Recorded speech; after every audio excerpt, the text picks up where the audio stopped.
Welcome to the Slop Farm. Enjoy the video. In this video, I will explain how to make delicious flour enchiladas. First, let's gather our ingredients. You'll need about 12 flour tortillas, 2 cups of cooked shredded chicken, and 1 cup of your favorite shredded cheese.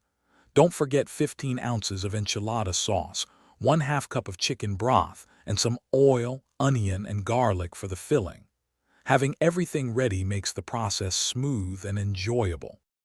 Now let's create that amazing filling. Heat 2 tablespoons of oil in a skillet over medium heat.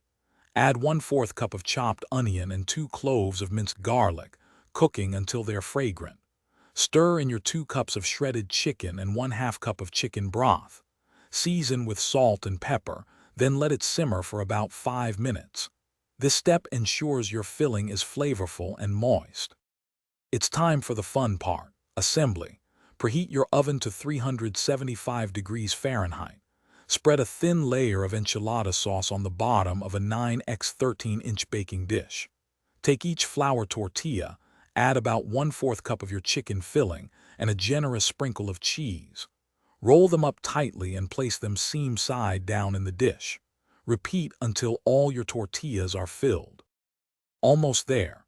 Pour the remaining enchilada sauce evenly over your rolled enchiladas. Then, sprinkle the remaining 1 cup of shredded cheese generously over the top. Bake them in your preheated oven for 20 to 25 minutes, or until the cheese is beautifully bubbly and golden brown. Let them rest for about 5 minutes before serving. Enjoy your homemade, delicious flour enchiladas. Thanks for watching. Consider subscribing if we helped you today.